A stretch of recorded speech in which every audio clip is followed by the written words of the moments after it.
Hi everyone, this is Isa Teese. I'm happy to be here with you today. I was going to speak about something completely different, which I'm now going to start tomorrow, which I'll tell you about. It's very exciting. It's a 3-part series.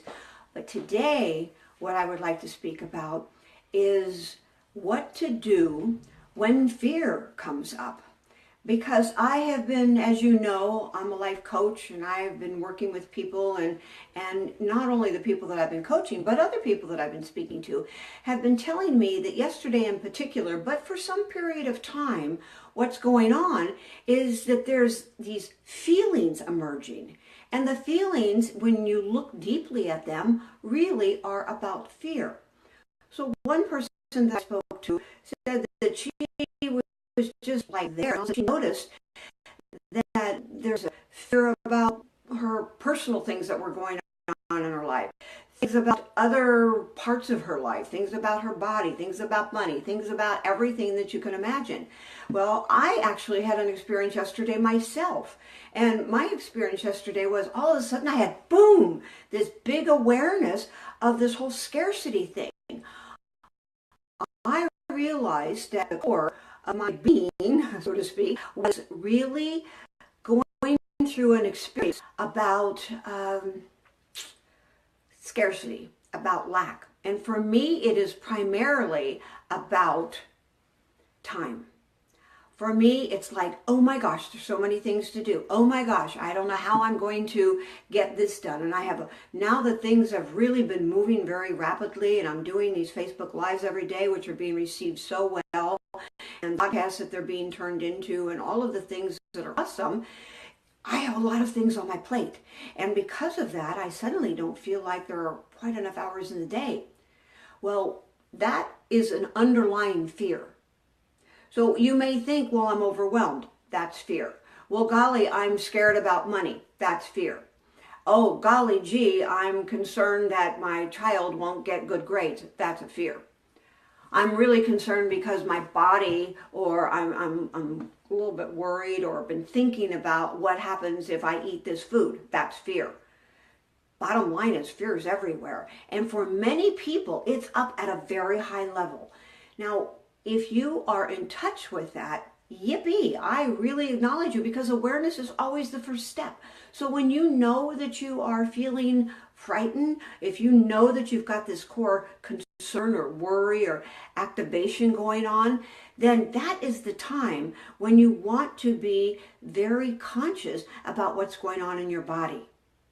Are you feeling a sense of tension in your chest? Does your throat get tight? Are you tightening up in your belly? Do your shoulders fall, or do you scrunch up like this? Or do you just get agitated and kind of pissy? How is it that you deal with that fear? Because fear is a really massive part of our lives, and it's so frequently subconscious. I speak to people and I ask them, how are you doing with this? Oh, I'm fine. But I can see that they're really frightened, they're really worried, they're really concerned, because fear has lots of different levels to it. But the bottom line is that they're not at peace. They're not at peace.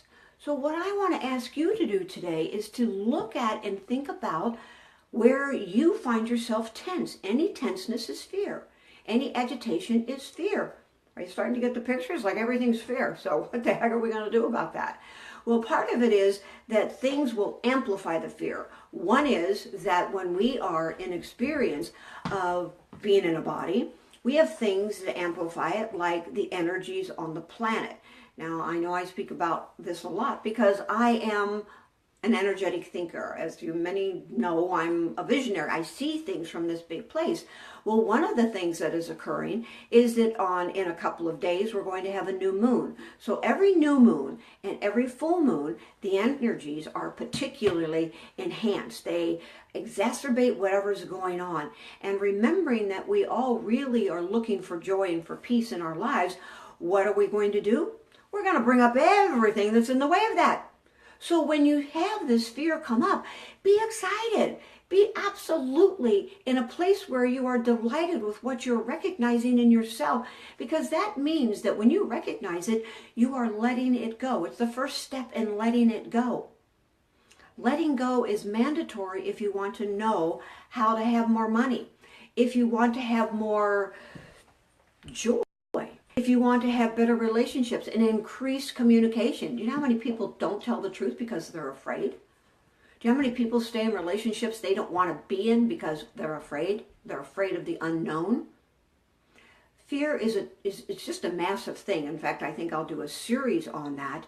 But for today, I'd like to invite you to just kind of take a look at your life and see, where am I a little bit tense? Where am I a little bit stressed? And then look underneath that and get even more aware of where it is that fear is really core. Where is it that's really, really happening? So here's a few things that you can do. You've got the awareness. Go in a little deeper and see what that looks like. Write it down. Don't judge. You're not alone. Everybody's here. And so therefore, what's important to do is just write it down. It's like, oh, boop, and then it can be released. It's like a bird caught in a cage. It just wants the lid taken off. So when you're just acknowledging it by writing it down, then that really is supportive. Now, I know some of you that'll say, I don't want to give any energy to anything that I don't really want in my life. Well, I get that. But let me tell you that if you do not look directly at what's in here, it doesn't make it go away. What it does is it suppresses it even further. So I'm not saying put energy on it. In fact, what I'm saying is open it up and don't be resistive to it. Just allow it to be. Literally allow it to be. Write it down and say to yourself, there's fear there. Without that resistance, you will not be putting energy on it. You will not be exemplifying it. What you do is you give it a freedom so it dissolves away into nothingness. And that's a very, very powerful thing to do when you are desirous of feeling that sense of joy and the sense of being in the zone is back on. So you become on fire in your life.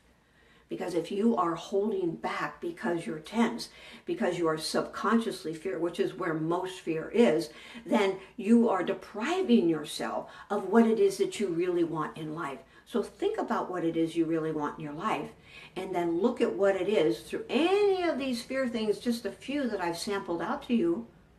Which one of those are really happening in your life? Write it down, say, I let you go, and then move on. You'll be amazed at what will occur when you do that. So tomorrow, I am going to start a series on money. Yes, money. How to have more money. In fact, I'm considering doing 3-part series on lots of different subjects. So tomorrow is going to be part 1 of how to have more money. So please share this with everyone. Tell them to come tomorrow. And if you are finding these subjects valuable, or there's subjects that you would like to hear me speak about, please write it in the comment section. I really appreciate you doing that, and I'll be delighted to address those things. In addition to that, if you're finding these valuable in your life, not only share them and tell your friends and family, but also private message me if you'd like to know how we can do personal work together, or come to a retreat, or something that would be really suitable for you in your life right here, right now, or perhaps in the future. Until tomorrow, feel a hug and stay in the focus of the love.